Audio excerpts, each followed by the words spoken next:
The voice in this video is AI generated. Hello guys, I am Tomas and this is third video in the series dedicated to my code token.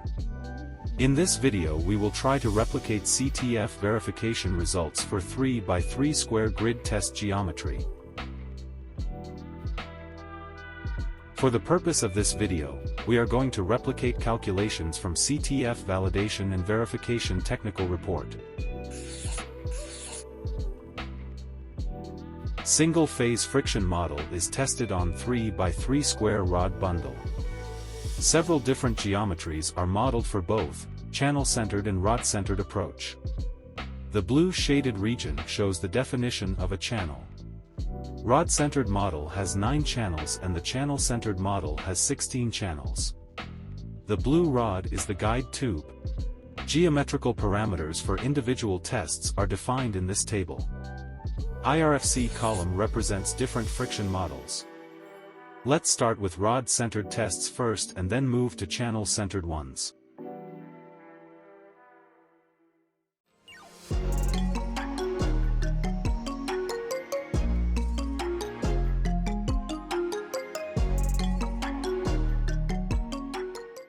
To estimate size of the test geometry and rod pitch, we can use rod-centered test 1B, which is using CTF default friction model. Since diameter of rods and guide tube are the same, we are effectively dealing with only one channel geometry. We can use this model to analytically calculate rod pitch. For the calculation I used Darcy-Weisbach equation and Wolfram alpha. Please keep in mind that this estimation of geometry inevitably causes error in all token calculations. As we can see, calculations results are in good agreement with expectations provided in the report.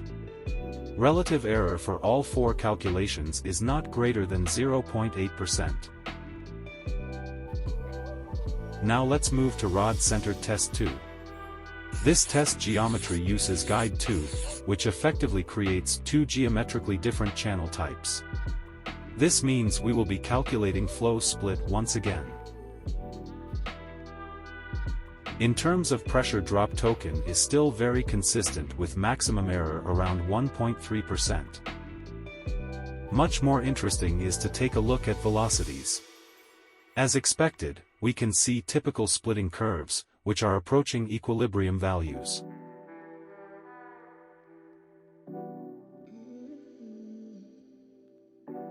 Maximum error is approximately 0.17%. Last rod center test is test number 3. In this test all rods except guide tube are hydraulically smooth. This is something we can't really simulate in token due to different modeling approach, but we can at least verify friction models using roughness for all rods. Since I am doing this verification just myself, I decided that the best approach would be to use calculation developed by someone else. I am doing this to avoid making the same potential mistake as I did while programming token. I am going to use Reynolds number and hydraulic diameter from our Wolfram calculation. To calculate actual friction factor, I will use 2 different online tools that calculates friction factor using Colebrook's equation. In both websites, there is explicitly stated that they use numerical solution to Colebrook's equation. Both results are consistent.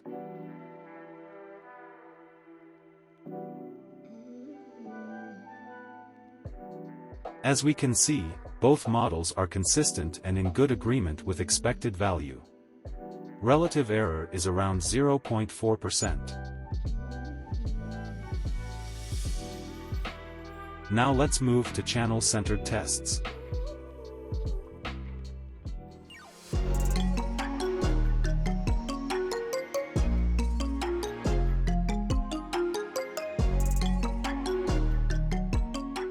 These tests will be more interesting because we will use 16 channels with 3 different geometries. We are going to start with test 1.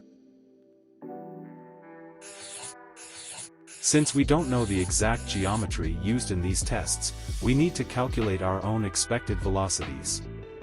For this purpose I did exactly what the authors of report did.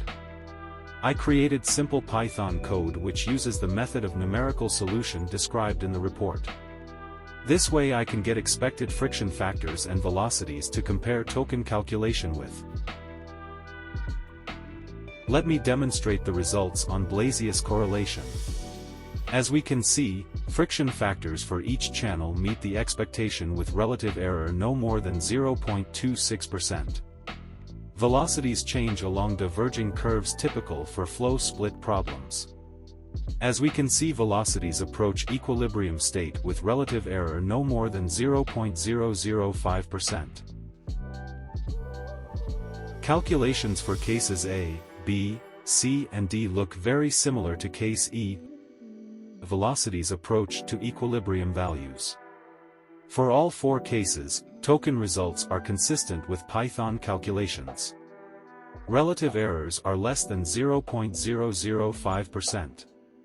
Calculated friction factors also meet expectations. In this case, relative error is less than 0.4%. Please keep in mind that goal of this demonstration isn't to achieve highest precision possible. There are several ways how to make token calculation more precise. Finally, let's try one last test, that is not really among channel-centered tests, but it suits token better than those used by CTF. Let's calculate the same geometry used in channel-centered test 1, but with rod roughness. Let's first take a brief look at models A, B and E, which don't use roughness. When we compare these models with calculation results from test 1, it is obvious that roughness has no effect on these models. This is illustration for corner channel velocity. Now let's move to models C and D. These two models use roughness, so results are different than in test 1. As we can see, token results are consistent with expectations. Relative error for velocity is less than 0.0035% and for friction factor less than 0.26%.